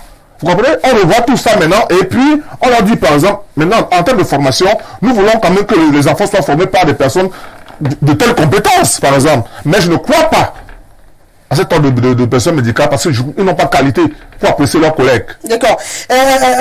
Majesté Ondondo, il vient de mettre le doigt sur un point qui a évoqué justement cette loi qui en principe n'est pas censée reconnaître le BTS dans la formation en santé au Cameroun, mais il se pose un autre problème parallèle, c'est que tous ces diplômes-là sont soutenus sous la coupe de plusieurs structures de l'enseignement public au Cameroun parce qu'il n'y a aucun établissement privé qui signe les diplômes au Cameroun. Ça veut dire que tous ces diplômes sont remis par le ministère de l'Enseignement supérieur, signés par les structures officielles au Cameroun. Alors s'il y a cette loi qui interdit de former les Camerounais en BTS depuis 1984, pourquoi on a validé jusqu'ici ces formations-là et qu'on a attribué à ces enfants-là des BTS depuis plusieurs années aujourd'hui? Pourquoi ça refait surface maintenant? Oui, en réalité, Madame Rosalie, la problématique, n'est-ce pas, de ce problème qu'il y a entre les IPS et l'ordre des professionnels médico-sanitaires vient de l'offre et de la demande. Pourquoi? Parce que le ministère de l'Enseignement supérieur qui organise tous les diplômes, vous l'avez dit de tout à l'enseignement l'heure, supérieur. des enseignements de l'enseignement supérieur, valide et de manière normale organise les IPS. Et met sur pied les curricula, justement. Pied, n'est-ce pas, les curricula, et c'est pour cela que les BTS ont une valeur dans le droit camerounais. Parce que c'est le ministère qui s'occupe de tout ce qui se passe, n'est-ce pas, en ce qui concerne les enseignements et ces diplômes supérieurs. C'est le brevet de technicien supérieur. Maintenant, le problème de l'ordre des professionnels des médico-sanitaires, vous l'avez dit, en fait, il y a un texte qui avant l'existence des BTS. La loi 85-00 5 décembre Donner donc la 1984. possibilité, n'est-ce pas, à ceux qui ont les diplômes de CEP, BPC et donner l'exclusivité de la formation de ces personnels-là au ministère de la Santé publique. Au ministère de la Santé et avec les diplômes suscités, CEP, BPC et autres. Donc, jamais, n'est-ce pas, au-delà du bac. Alors, c'est comme ça que ça a été évolué. Ils ont évolué jusque-là. Mais le Cameroun change. Le monde change. Ils ont juste oublié d'aller modifier la loi. Oui, non seulement ça. C'est-à-dire, le problème, en plus de ce que vous avez soulevé, le problème de l'ordre des professionnels médico-sanitaires, c'est qu'ils voudraient, n'est-ce pas, intervenir dans la qualification, de ceux qui auront les BTS en santé. Ils veulent intervenir comme l'ordre national des médecins intervient pour les médecins, ou l'ordre national des pharmaciens intervient pour les médecins, ou tous les différents ordres que vous connaissez, ou l'ordre national des avocats. Vous comprenez un peu? Ils veulent donc avoir une implication beaucoup plus grande dans ceux qui doivent intervenir pour la santé, pour ceux qui ont les BTS, n'est-ce pas, en santé et qui doivent intervenir. Pourquoi? Parce qu'ils se rendent compte que... Ils sont un peu négligés? Non seulement ils se disent que les BTS, lorsqu'il y a beaucoup de problèmes liés à la santé, lorsqu'il y a des accidents, ils soupçonnent beaucoup plus la responsabilisation de ceux qui ont les diplômes de BTS en santé. Comme c'est beaucoup plus le BTS en santé, HND, tout ça fait DSEP.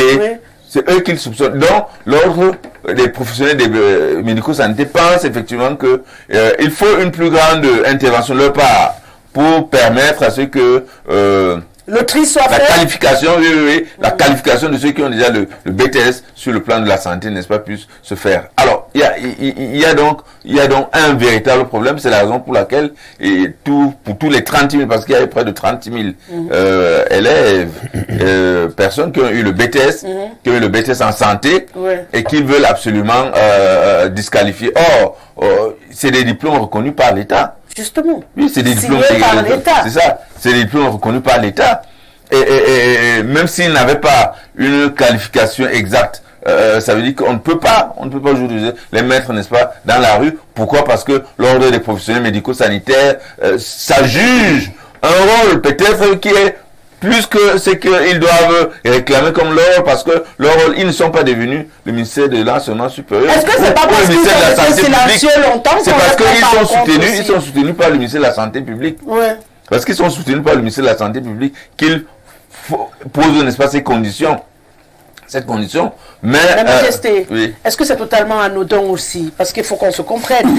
L'ordre des médecins du Cameroun a son mot à dire lorsqu'on forme les médecins au Cameroun, quitte à assumer les dégâts. Tout à fait. Est-ce qu'il n'était pas de bon ton également de permettre à l'ordre du personnel médico-sanitaire aussi, pour ce qui est des BTS et tout, d'avoir son droit de regard, à être d'accord? Est-ce que ce n'est pas une réalité que de les avoir bottés en touche, parce que ceux qui sont formés là-bas ont justement le niveau inférieur par rapport à ceux qui sont formés pour être médecins. Chacun a son niveau, a son mot à dire. Est-ce qu'on ne pourrait pas les insérer dans le circuit pour qu'il n'y ait plus besoin de remettre en question donc pour qu'ils soient insérés dans le circuit, il faut que l'ordre des professionnels médico-sanitaires, n'est-ce pas, voudrait effectivement donc avoir, n'est-ce pas, son mot à dire pour s'assurer que ils ne vont pas, ceux qui ont les diplômes en santé, ne vont pas aller faire des dégâts sur la santé des Camerounais. C'est ça le vrai problème. Et vous savez, les problèmes de santé sont assez délicats. Les problèmes de santé sont assez délicats. Rosalie, ce qui est évident, c'est quoi? C'est que quand ils sont formés quand ils sont formés, n'est-ce pas, dans ces établissements, lorsqu'ils font des stages, c'est quand même dans des des officines connues. Oui, des hôpitaux connus. C'est dans des officines connues. Écoutez, non, pas toujours. Non, forcément. Non, pas le ministère de la Santé de l'enseignement supérieur ne peut pas quand même agréer un diplôme sans avoir une traçabilité sur la formation. Tout à fait. Vous comprenez? C'est-à-dire que si vous avez fait un stage dans un endroit qui n'est pas crédible, le ministère ne peut quand même pas agréer cela. Vous êtes parti écouter les enfants soutenus dans les établissements en ce moment? Comment ça? Parfois, tu entends un centre de santé tam-tam. Oui, tout à fait. Tu ne connais pas. Et c'est là qu'il a fait son stage. Et le ministère a agréé. On valide. Non, attendez. C'est un problème. Vous avez pris la peine de faire. Et c'est le ministère de la Santé publique qui s'inquiète, qui a donc renforcé, n'est-ce pas, la position de l'ordre des professionnels. Non, là, c'est qu'il y a problème. Voilà. Donc, vous savez, les affaires de stage, là, chacun passe chercher son stage. Hein. Et puis, le plus important, c'est qu'il ponde son rapport. Et que ce soit cohérent. Oui, Esther. Ce que je peux dire à ce sujet, c'est que c'est de bonne guerre. Ouais. C'est de bonne guerre, pourquoi? Parce que les professionnels médico-sanitaires ont pris du temps pour observer la qualité de la formation déjà et les établissements de formation où sortent donc ces diplômés-là. Ouais. Vous voyez que ça pullule de partout. Des gens qui ouvrent, j'étais dans un quartier à La Réunion dimanche dernier, un quartier fin fond où il n'y a pas de route, comme on disait tantôt. On traverse, j'ai garé ma voiture loin et j'ai traversé le pont tout doucement. Un pont en planche. En bois. Oui, en planche. Après, si vous me retrouver dans la maison de réunion et quelque chose a attiré mon attention. J'ai vu écrit au-dessus d'un immeuble une école école professionnelle de santé. Je dis une école professionnelle de santé dans un quartier d'Ampion. Alors, je voudrais donc dire ceci. Il faut que le ministère de la Santé, le ministère de l'enseignement supérieur, essaie de regarder le contenu de la formation.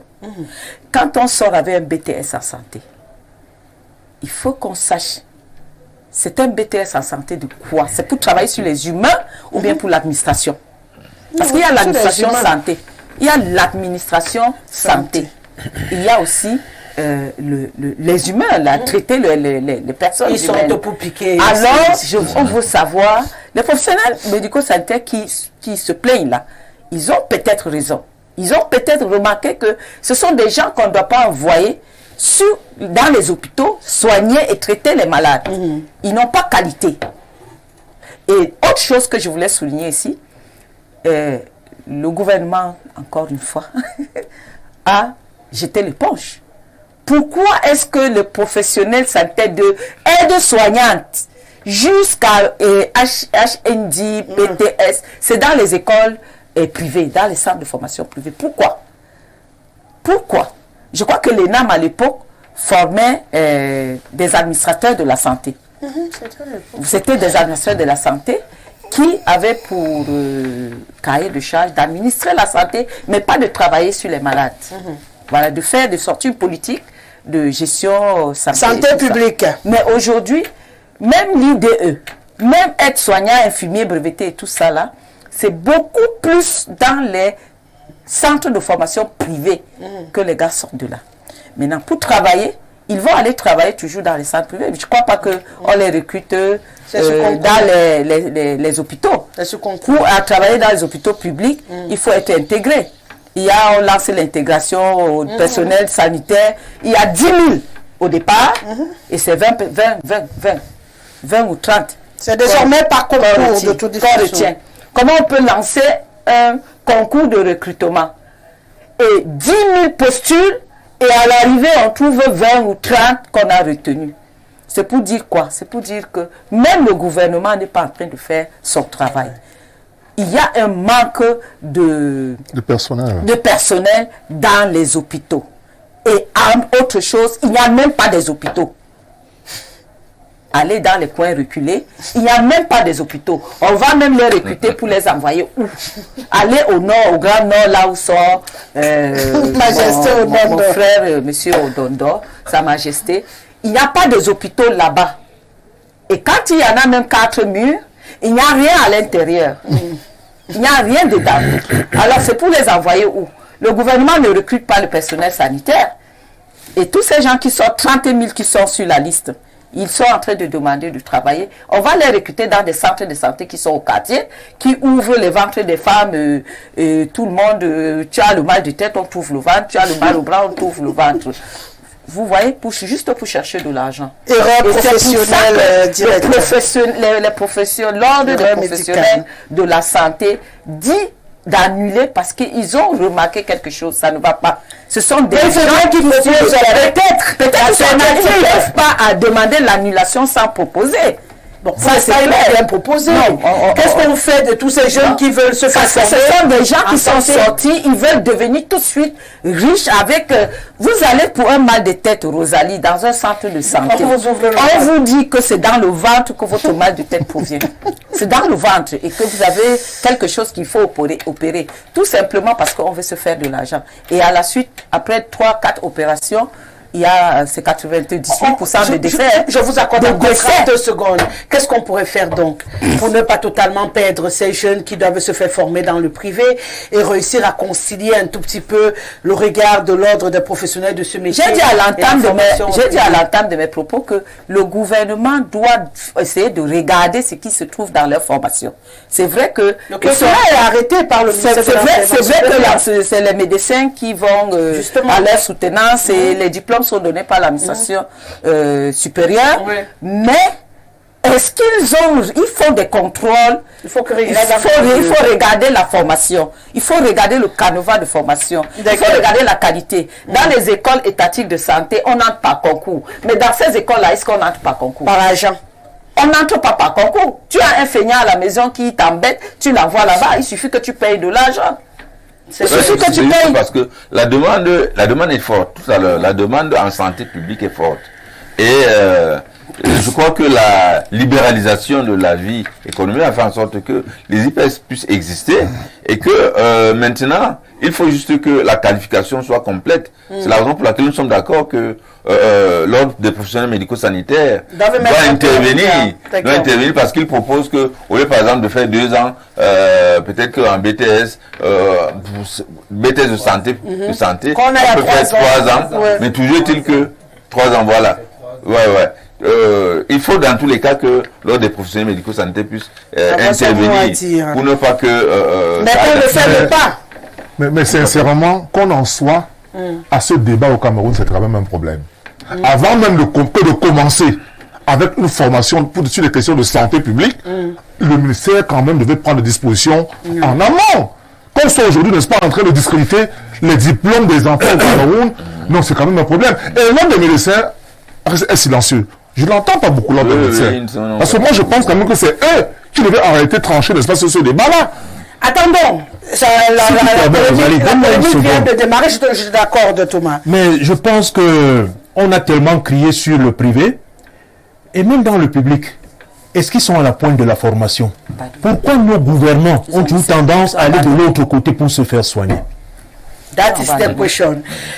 Bonjour Marosa, un enseignant de l'université de Douala nous avait fait savoir que les élèves sont absentéistes avec tous les détails. C'est juste la conservation qui les intéresse. Dans les hôpitaux d'État, on en trouve suffisamment de dérives graves. Il faut juste un suivi rigoureux, madame. Chaque année, après avoir effectué les examens, c'est alors qu'on sort la liste des établissements clandestins et 0 suivi. Et le cycle va ainsi se reproduire l'année suivante. Bonsoir. La Rose Astar. Le problème de santé doit être traité avec plus de sérieux, surtout avec les structures privées de formation de santé qui sont assez commerçants. Quand on sait que même dans les structures publiques, la compétence n'est toujours pas au rendez-vous. C'est Jean-Paul qui nous écrit depuis Yaoundé ce soir. Autre réaction, bonsoir Princesse Rosalie. Le problème posé par cet ordre est un problème de contrôle du flux financier que génèrent ces formations et un problème de frustration des impétrants qui subissent la diplômite de leurs jeunes collègues qui souvent sont peu compétents qu'eux, de même que ton met à l'ordre du jour la problématique de la multitude des tutelles de nos grandes écoles de formation au Cameroun qui aujourd'hui créent des tensions entre les différents ministères assurant la tutelle. Des fois, parce que tous veulent contrôler l'argent, ceux-ci ne pouvant pas s'accorder, préfèrent tuer ces formations. Rosalie, l'ordre exprime la volonté du MinSanté de vouloir reprendre ces formations au MINESUP. Rosalie, tu es trop charmante. Oh, Jean. Moi-même, je t'aime aussi. Bonsoir Rosalie. Le manque de volonté de développement est une stratégie du régime pour affamer la population et mieux les gérer à comme ils veulent. Bon, je demande à Sa Majesté pourquoi, bon, j'ai traversé les routes, je vous assure la formation du personnel de santé au rabais, le suivi des étudiants sur le terrain, la volonté de l'apprenant, on envoie des étudiants sur les lieux de stage sans au préalable informer la structure pour une planification. Le BTS n'est pas un diplôme reconnu par le ministère de la Santé, il faut qu'on le sache, c'est Joseph depuis Bafia. Ça, j'ai dit qu'ils sont dans... Bonsoir Madame Rosalie, le monsieur en veste ne sait pas de quoi il parle. Je voudrais lui rappeler que le corps des médecins de celui des PMS sont deux corps très différents. Et en plus, il parle de 4 écoles publiques, ce qui est faux. Nous avons au moins une école publique dans chaque région et autres écoles privées agréées par l'État. Il faut qu'ils aillent vers les écoles agréées. C'est Gabriel depuis Mindon. Une fois de plus, bonsoir Maman Rosalie au sujet de l'annulation des BTS en santé. Sincèrement, je ne comprends plus le Cameroun. Vous souvenez que l'an passé au MINSUP, le MINSUP a annulé des diplômes d'ingénieurs des travaux pour ne rester qu'avec les BTS licences professionnelles et ingénieurs concepteurs. Aujourd'hui, on veut annuler les BTS en santé. L'an prochain, ils vont annuler autre chose. C'est des conneries tout ça. Il y a combien de structures capables de former les spécialistes en santé au Cameroun? Je pense très peu. Alors si les instituts supérieurs le font, où est le problème? La seule préoccupation devrait être au niveau des programmes. Et si le MINSUP et le MINSanté élaborent bien les programmes, et il n'y a pas de raison d'annuler quoi que ce soit. Bientôt, on va interdire les accouchements au Cameroun. Allons seulement.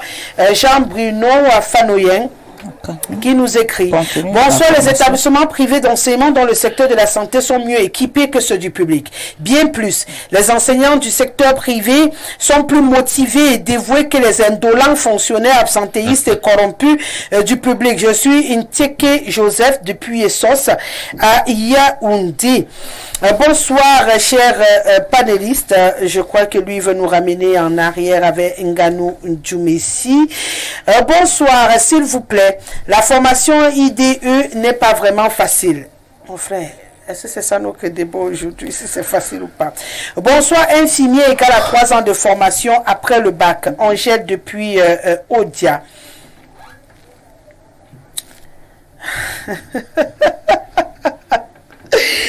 Merci. Oh, il est vilain dans ce qu'il dit, ce téléspectateur. Vous êtes terrible, hein? Je peux rougir sur ce plateau. Allez vos messages, vous êtes incroyables. Merci à vous 4 d'avoir été là ce soir. Je préfère ne pas vous lire ce qu'il a raconté. Merci Jean Colès de Fossoka. Merci Monsieur le Président d'avoir encore été là ce soir. Merci Sa Majesté. Patrick Marius Sondondo, émission très instructive. Je suis sûr que les téléspectateurs ont appris beaucoup de choses aujourd'hui. Esther, je ne me fais plus faux bon, hein. Je veux t'avoir au moins une fois par semaine. On organise ça. Bon, chaque 2 semaines. On organise ça. Non. Je sais que tu es très prise.